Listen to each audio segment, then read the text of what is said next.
Hello. So, as I said before, during my Undertale Yellow stream, I said that I would do a L3gatus 505 read-along stream. And also, this is my first time reading it. And before we continue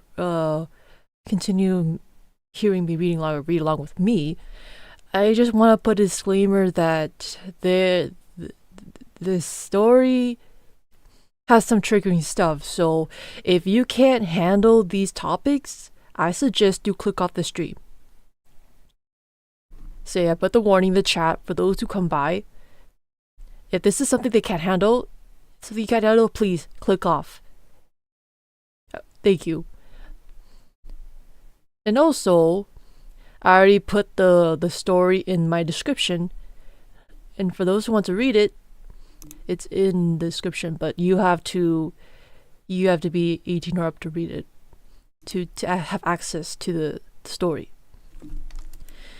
So the story is, the link to the story is in description for those who want to read along. So it's L3gatus 5 is by W0lf.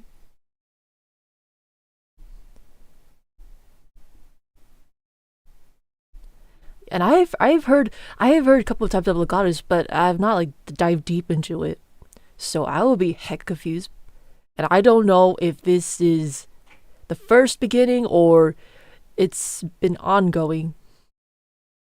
This is not the first chapter, so I might be lost.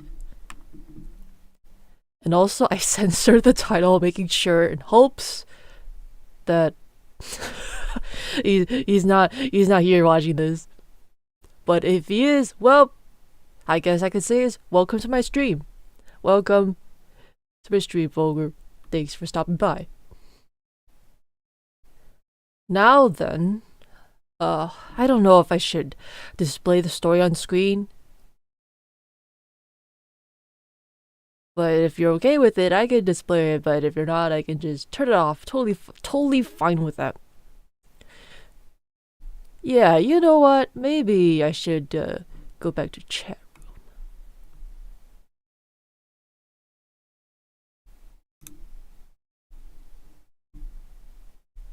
So yeah, for now, I'm just gonna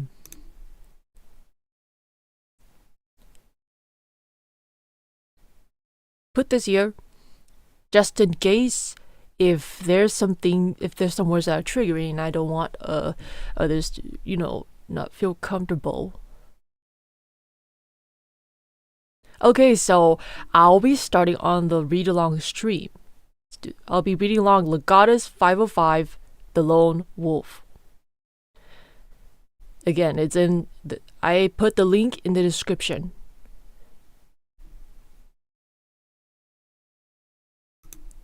Okay.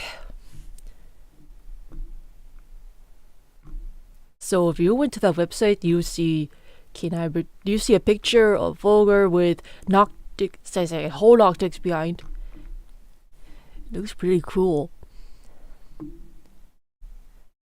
And yeah, I might theorize some stuff here and there once we read along. And I might react on the way, I might voice act. And yeah, I know for sure I can't match their voices, but the least I can do is try to match their energy, their vibes. That's the least I can do. So then anyways,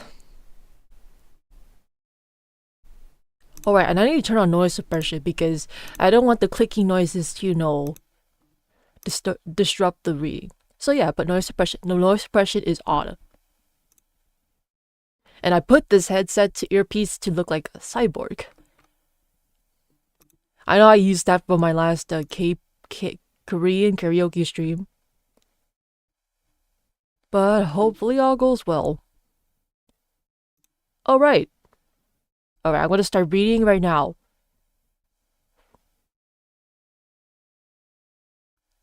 Reminder, There will be some tributes. There will be triggering topics. If this is something you can't handle, please click off. Please click off the stream. Alright, let's do this. Whew, I'm gonna warm my voice. Ho, I'm gonna be like those. I will be like those in your audiobooks.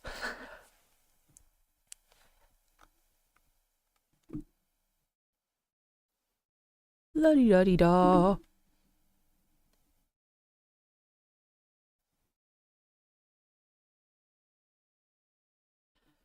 Okay, let's do this. So I got my other device to monitor chat in case if anyone stops by and doesn't know what's up. Alright. I don't know why, but I have an instinct. If there is someone in Octex they discover this, most likely they would discover this, I say, a 0.006%, which is very low. And I guess this is the perks of being a small content creator, because they're not gonna discover this for now, I guess. Okay, alright, let's start. Also might not be that might be a long stream, but we'll get to it. And don't worry, I'll put the timestamp on when I'm going to start doing the read along. So you just can hear me yapping here and there. Alright, I'm gonna start. For real.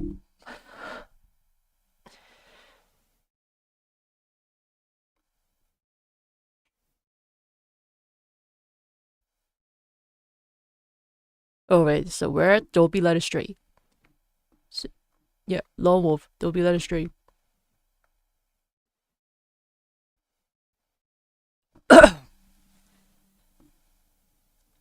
Don't be led astray, my confidants, and I'll reach you guys next time. The smile that had been plastered on L0ne's face collapsed as soon as he ended stream. The monitor went dark, no longer displaying a chat box full of content sheep. Instead, an emotionless shroud reflected back at him. He stared at the solemn man for a few seconds, eyes narrowing to a glare, lips shrinking into a pout, arms crossing over his chest. L0ne turned away from the monitor with a sigh. Professor? He asked aloud, voice still strained from the tension of their last conversation. The word echoed around the soundproof room. Those echoes, the only reply to his call. Forgive me if I mispronounce this. Canis. He tried once more, this time softer.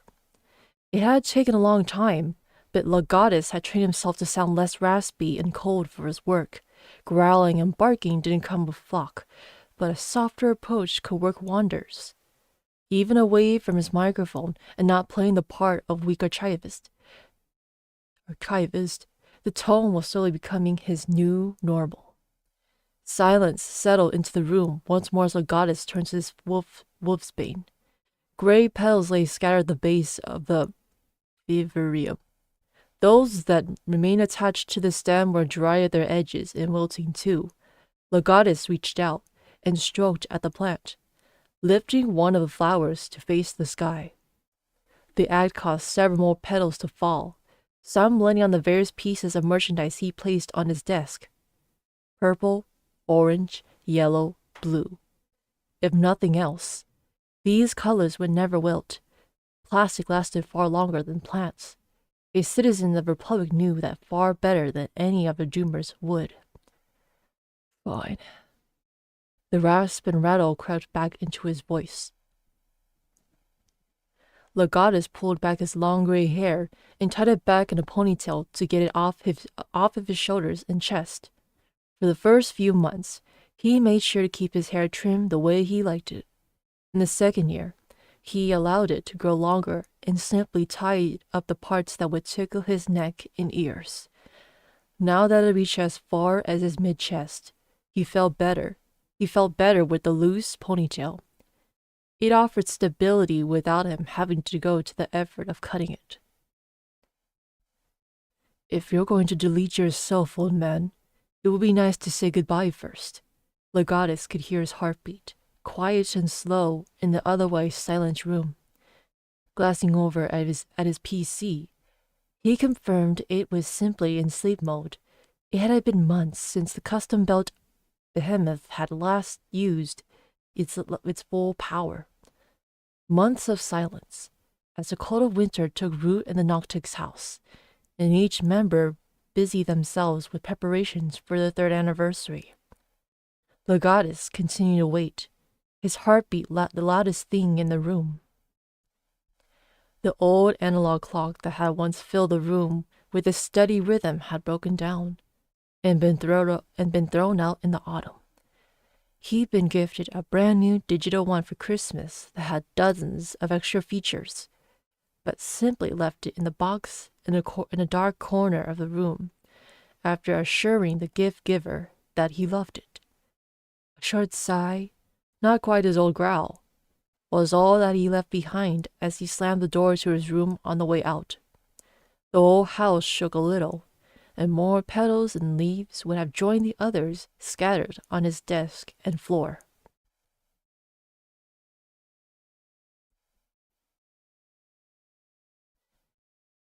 Hey there, Rust Bucket.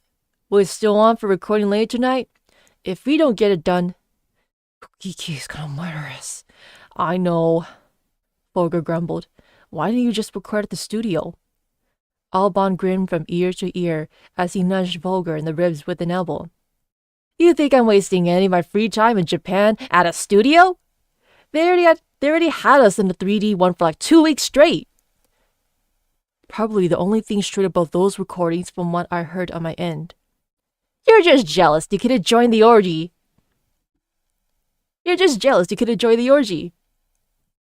Folger shook his head as he headed down the stairs. A framed photo of the group hugging caught the light on his way down, and showed a gentle smile reflecting back at him as he went. Folger? Alban had called out as Folger's foot slipped over one stair, and his hand shot out to catch him on the banister. Pain shot through his whole body as he limped down to the bottom of the stairs and struggled to flatten out his foot. A loud crack rang out as, finally, he managed to press the Senate foot flat down on the ground. Alban leaned left and right, staring at the leg as though he had any idea how the Senate worked. I'm good, Folger reassured, patting Alban gently on the shoulder. Always gets worse in the winter. You know that. You really need to oil those joints, Dad. Ow! Alban dodged away after the first play punch caught him in the chest. I'll see you at 6. Don't make me drag your ass into my room. As Alban skipped off to the kitchen, Folger's smile faded. He grabbed a heavy winter jacket, pulling it on as he stepped outside into the garden. The cold air stung at Folger's lips as he took a deep breath in. Exhaling caused a cloud of vapor to peer out of his dry lips before being whisked away by the harsh wind. He took 2 long steps out into the window before pausing. The ground was full of the telltale prints of cat paws in the snow, as well as other markings. The sisters had been wrestling with each other in the morning, or so it seemed based on the little grooves and indents in the fresh powder.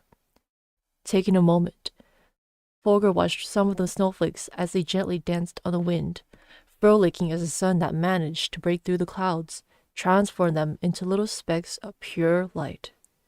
Cautiously, he reached out, cupping a hand to let one of the snowflakes come to rest on the black carbon fiber. The hand trembled gently, causing the snowflake to reflect light at different angles and shine with all the colors of the rainbow. He admired it for a beat before closing his fist and walking on. Folger made his way to the gate, stopping for a moment to make sure that no one was around, before following the wooden fence to the side.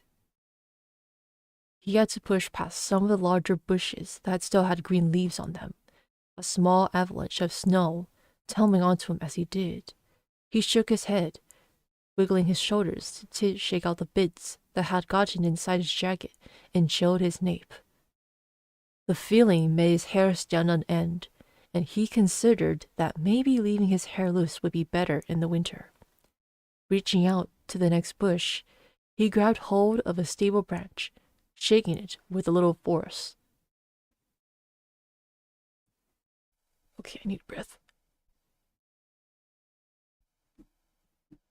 Once the snow had fallen from that one, he pushed further into the shrubbery, coming to a small opening where the bushes had been trimmed away, giving him just enough space to take a full step and crouch down in front of a wooden structure.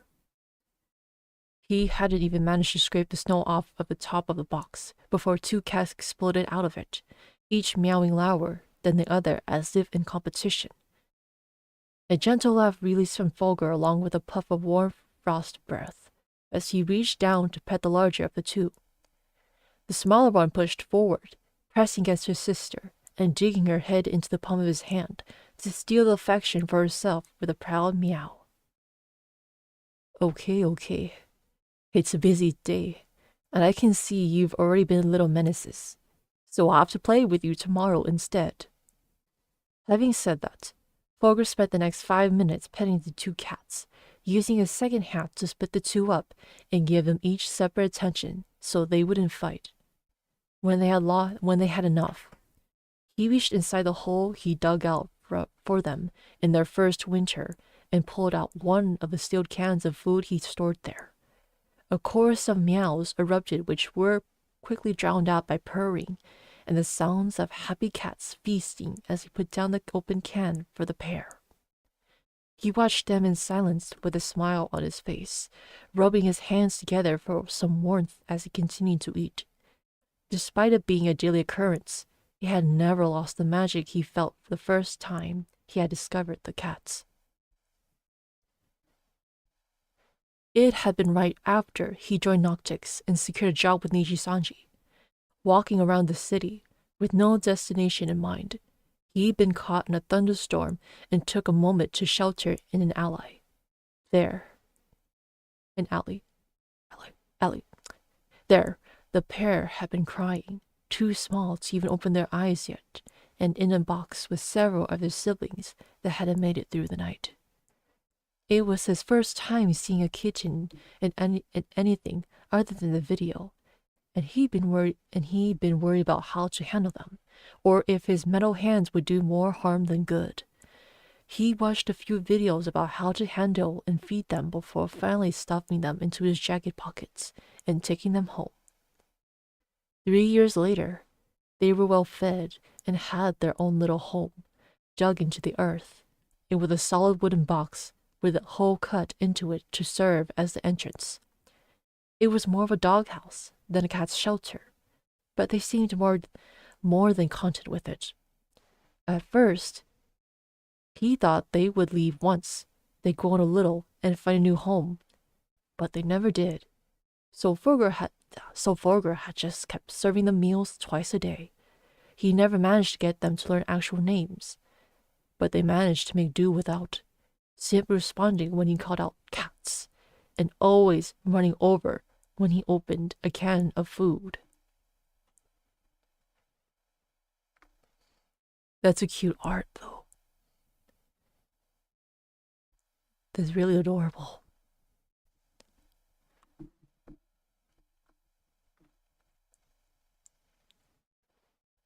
Okay, let me clear my throat. Folger brought his hands to his face, blowing warm air into the cup palms. He trapped it there. Low on power as they were, the Senate still felt temperature well enough to cause him pain if he stayed on the sub-zero for too long. The gentle mews and purrs of the cats were his entertainment as the bushes kept the chill of wind at bay. This moment of bliss was something he always looked forward to. No matter the weather, he always found an excuse to go out into the garden, and at some point he'd stopped even making excuses, simply stepping out without any of the other men that lived in the house questioning it. The wolf who once lived each day searching for his next mission had become domesticated, following into a simple routine that brought him joy. Even before Canis had stopped talking to him, it had been weeks since he fought with the other members of Noctix. He just kept his archivist persona up, as often he had in the past, to avoid conflict. The acting was becoming easy at this point. He slipped into the friendly and goofy mask without even trying recently, and no longer kept up with the nerdy hobbies just to master the role.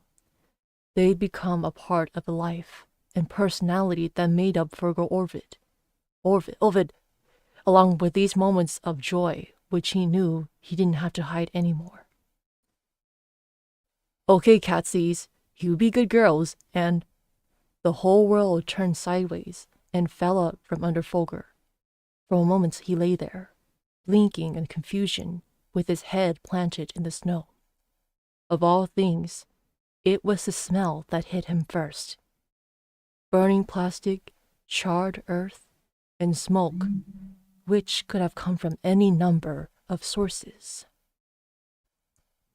Dragging himself up onto his hip, Fulgur twisted his head to see the fiery ruin that had once been his house. Catsies? Two pairs of eyes stared back at him out of their hole, but made no move to leave. Both were huddled back as far as they could be inside their shelter. Good, he thought, dragging himself back to his feet. The cats are safe. But what about Albin? Uki? Sonny? Let me try that again. Albin? Uki? Sonny! Fulgur tore through the bushes, the branches of which tore numerous cuts into his face as he pushed through the pain and stared in disbelief at what remained of the Noctix house. Most of the structure still remained, but a large chunk on the second floor was missing, and smoke poured out of it in numerous other spots from the house. In the windows, orange light flickered through the smoke, and the heat from the blaze within completely overpowered the chill of the snow. No! Fulgur ran forward, kicking the door to the house in with all the force he could muster. The wood splintered and shook, but held strong against the attack. No! Fulgur kicked out again, never having failed to breach a barrier before. As he did, he tried with all his might to disable power saving mode on his senates, but the power had run so low that they wouldn't even receive the signal. Once again, he kicked at the door, uselessly, as his home and anything or anyone left inside it continued to burn. Please, no! Fulgur pulled back, giving himself a running start before he slammed his entire upper body into the door, a scream coming out of him from the force of the impact. The action was enough, though, and finally the door came tearing off its hinges and smashing down into what used to be the entrance hallway. Immediately, Fulgur retreated back from the inferno that raged within. Smoke billowed out through the doorway and into the air, as everything inside the building burned. All the memories they had made over the last 3 years were going up in smoke, along with the house. Stumbling back to his feet, Fulgur tore off his jacket and held it over his face, ready to charge forward into the burning building to look for any survivors. But he felt himself pulled backwards instead. Oh no, wait, don't tell me Noctix is in the burning house. Fudge. But that's a pretty art, though.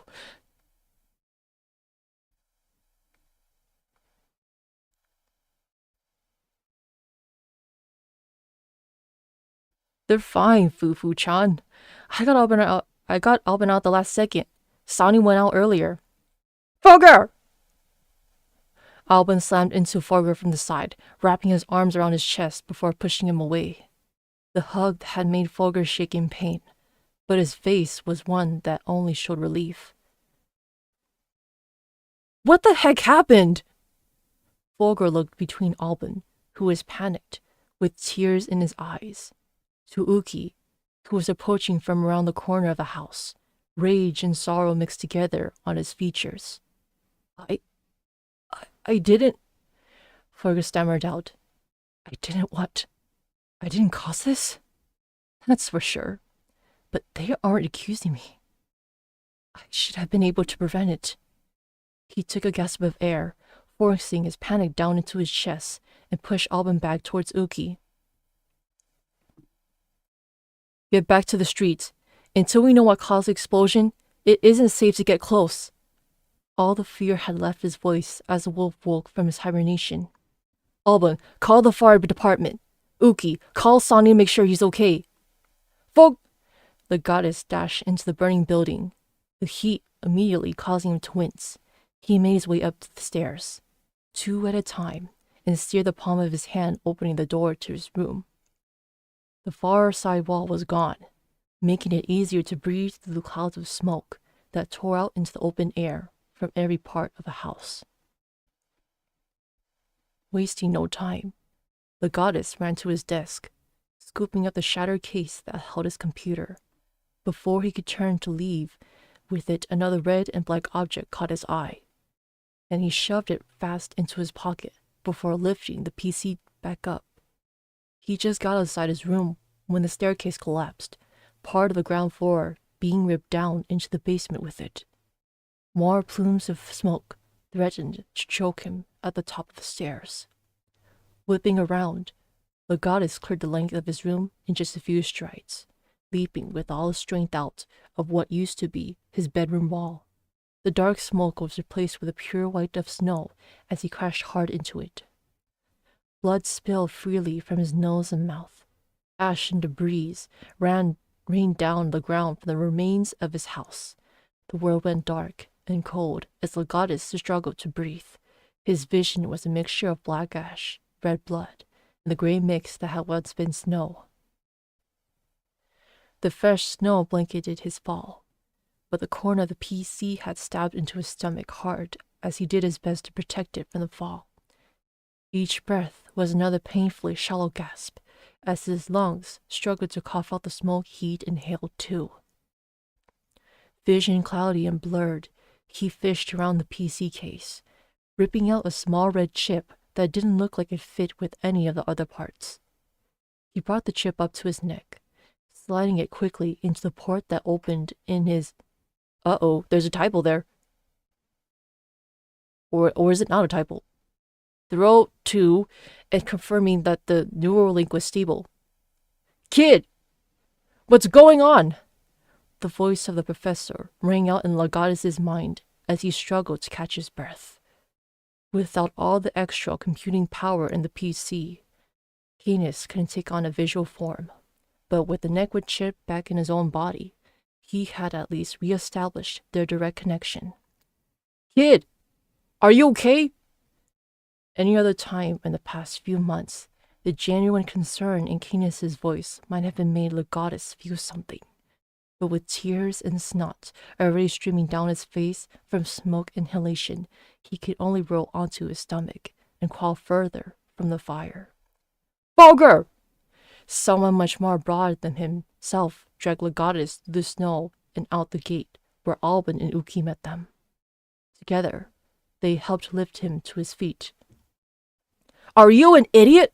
Who goes back for the computer during that? Sonny was practically holding L0gatus up himself, while Uki had slid one of his arms over his shoulder and supported a little from the opposite side. An idiot, L0gatus agreed, between hawking coughs and laughter, which rocked his whole body. Seeing the anger on Sonny's face, Folger grinned as much as he could and added, Thank you for the supa. Okay, it was all he could get out before more coughing made lights explode in his eyes, and his body threatened to collapse. Dumbass? Could have at least got mine too. When vision returned to him, Folger found Sonny was smiling back at him. The fire department are on the way, Alban shouted as he approached the other men. I don't think there's going to be much left by the time they get here, though. Albi, Uki called out in a rare commanding tone. He pointed. There's a drone coming this way from across the street. There. Catch it as it comes over the neighbor's fence. Albin simply nodded, running through the snow. Then, positioning himself just under the white plastic fence that surrounded the building across the street, he crouched down on all fours, ready to strike. Folger finally stood up himself, feeling his breathing turn from gasps into long wheezes. He let go of both Uki and Sonny, doing his best to appear stable as he nodded at each. "Kid, talk to me," Canis demanded, worry turning to annoyance. He could see and hear what was happening now, but hadn't seen any part of the fire or how his creation had injured itself. "I will, Canis. Still in the thick of it now, though." KSI. "What?" Sonny looked, bewildered at Folger, who had responded to Canis out loud. In that instant, Albin flipped onto the top of the fence he was crouched under and leapt up into the air, clawing at a drone as it appeared in the sky.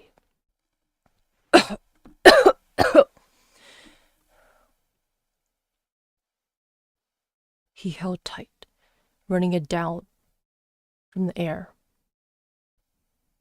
The drone slammed down into the ground with a crash, one rotor smashing apart as two more snapped but continued to spin uselessly. The machine was jet black and bore a silver logo on it that all four men instantly recognized. All eyes turned to Folger, who stared down with disbelief at the giant wolf that used to always adorn his chest. "L3gatus," a voice called out from the machine. "You really are impossible to kill. I didn't manage to catch you unaware." Unawares? Perfectly suited for this time, with all the other cockroaches and parasites. Voice was condescending, but with an air of admiration that made it sting more. "Vulpes," Folger acknowledged, doing his best to keep any emotion out of his voice. It wasn't quite the rasp he had years ago, but it was passable. Oh, so they're swearing, so I'm just gonna change that up. "Shouldn't you have freaked off to some other timeline with everyone dead?" "Vulpes?" Albin asked, recognizing the name. "I thought he was gone." "Oh, you told the pretty boy band about me? I'm honored to be recognized by Niji-sanji Ian's fifth wave, Noctix." "What do you want?"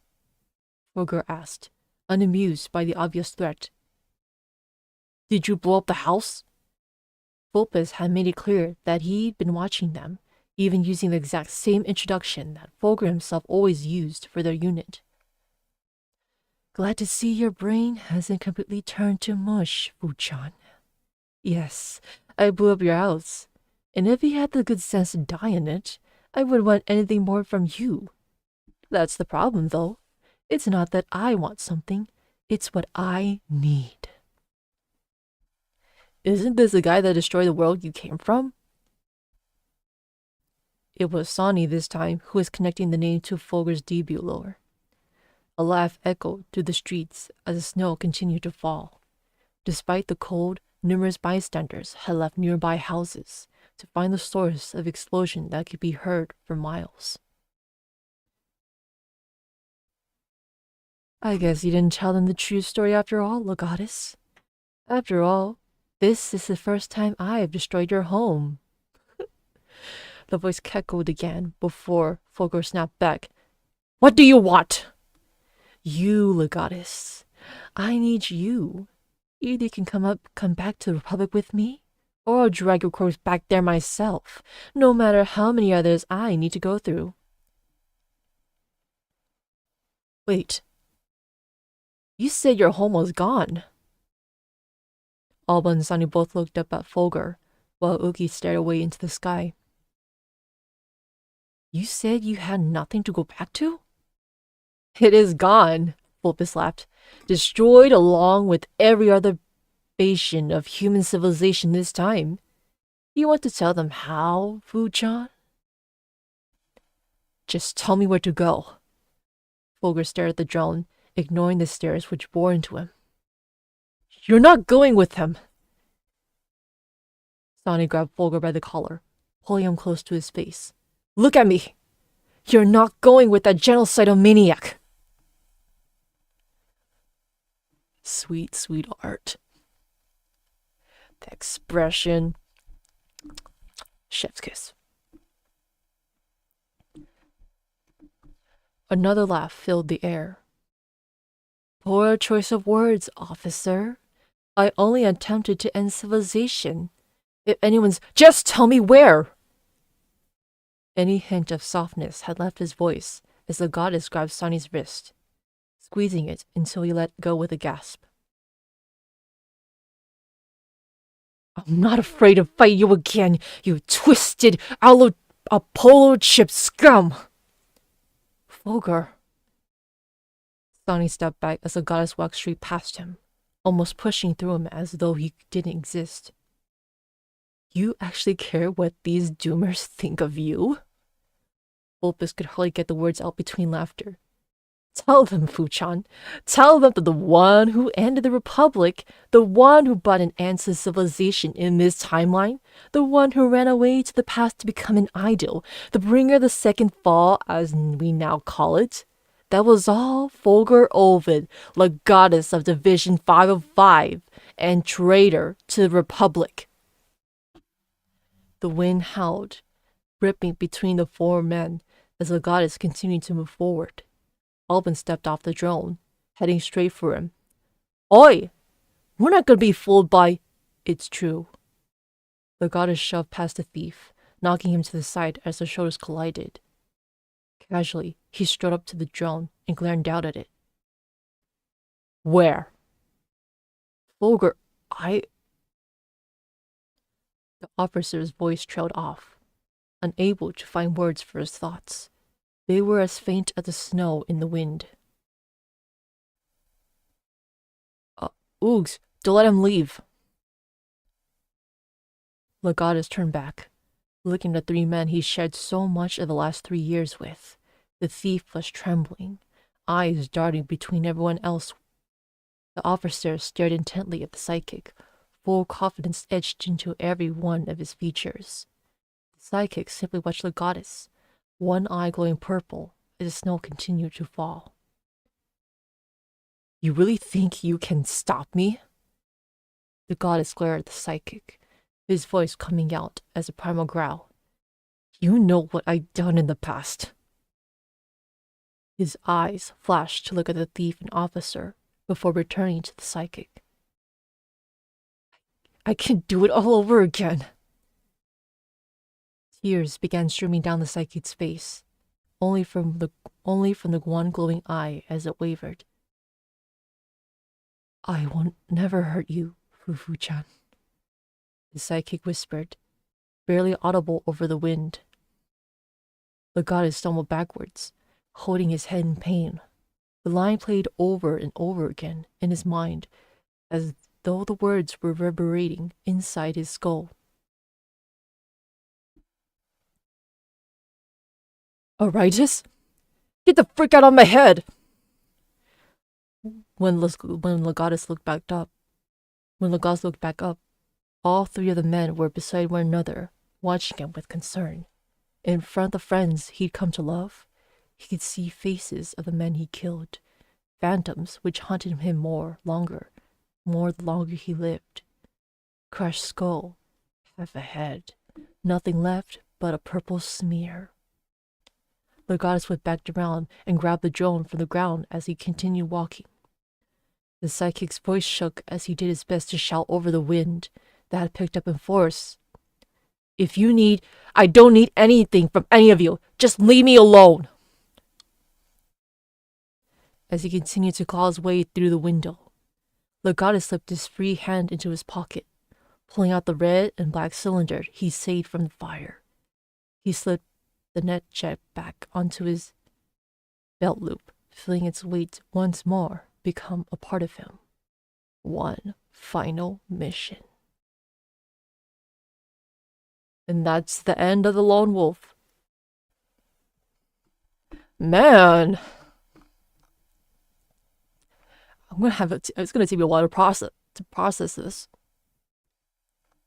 Okay, since I'm not familiar with reading L3gatus all the way, but this part, okay, so Vulpes is the bad guy, according to the story, and then just, I'm just trying to understand and and then try to theorize later on. So basically, Fogger, he can go back and he can travel to the past, present, future, and then somehow he did something to the public. They did not like it. Vulpes did not like it, and boom, came looking for him,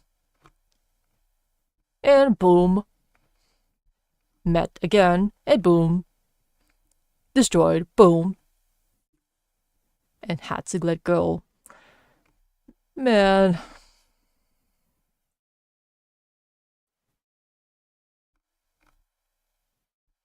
I guess that's what it means to enshroud.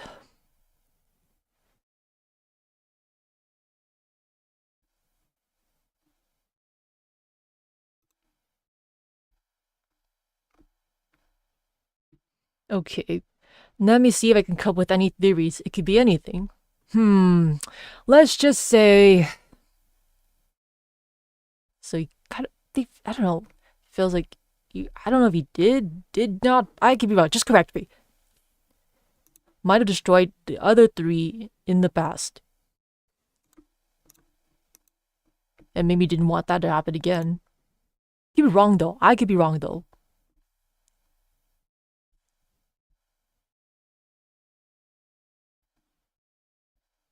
Okay, suck at keeping the combo up, but let's see here. I think what will happen next is, I don't know why, but I feel like the goddess and Bulbous will have an epic battle, and then I can imagine the violence go woo, and then while trying to just fight for peace, but not inside peace. And Philip was like, "You're not gonna live peacefully ever again after what you've done to the Republic." Okay, but anyways.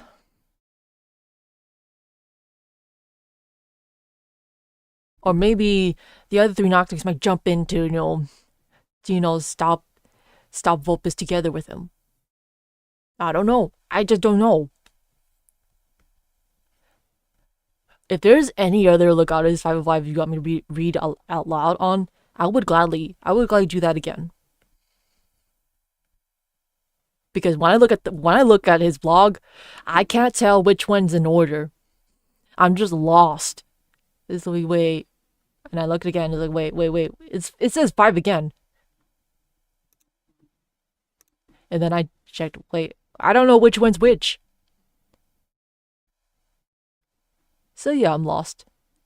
So for those who are familiar with L3gatus or know, please do feel free to let me know which one's in order. So maybe in the future I might start reading L3gatus 505 in the future and read it out loud.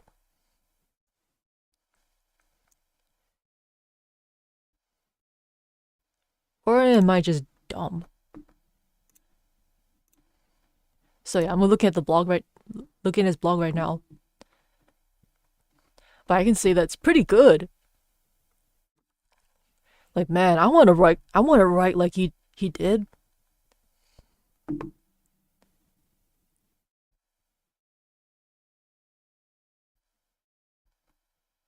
And then I just need to read the comments to get it just a bit more.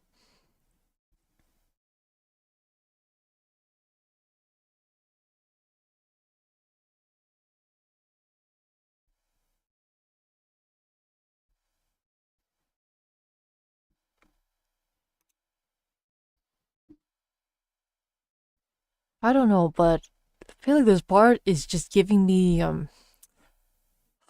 fudge. What was it? It's giving me like saving the person for every timeline, but most of the time loop, they fail. They fail. Also, spoilers, for example, like Monaco Magica, Steins Gate. It's like you're trying every way to make sure you don't prevent that from happening again. Some event that to happen again, but no, it just keeps kicking you in the face.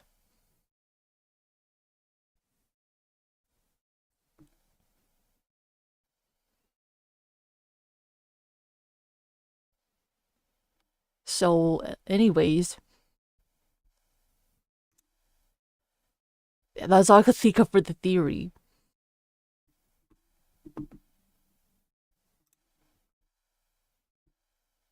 Yep, that's pretty much it. But anyways, that was a lovely story. And then no, not digs.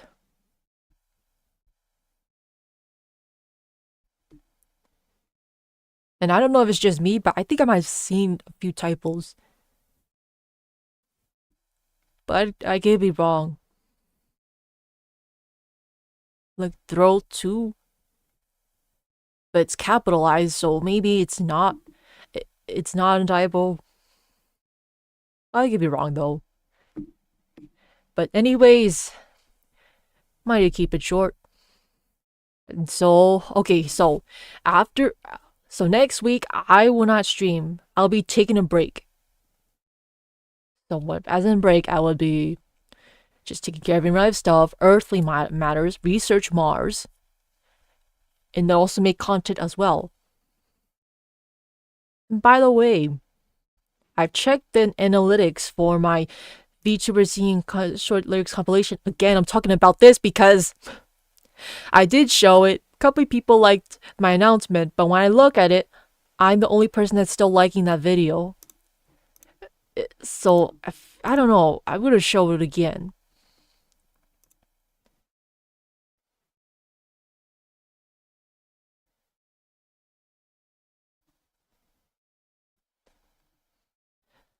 Because maybe I should remind those to give a like.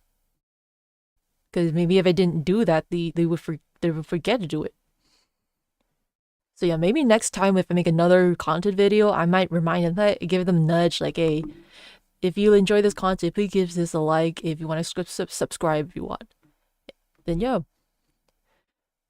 Anyways, thank you. I would like to thank Volger for making the L0ne 505. Now I'm invested. And also, I'm not sure which one's yours, so I'll just read whichever it is.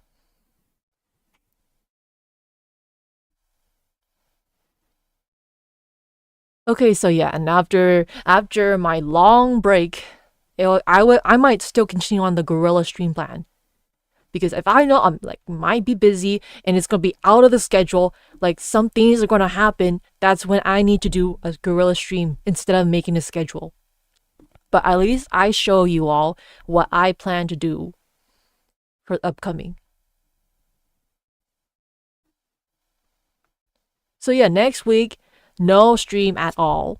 And then when I come back, it will just be usual. Might be gorilla, might be schedule, who knows. But then anyways, thank you all for stopping by, watching me, hearing me read along L0gatus 5 The Lone Wolf. I hope you have a good one. Chicken adios. Otsue. Sorry. Otsue.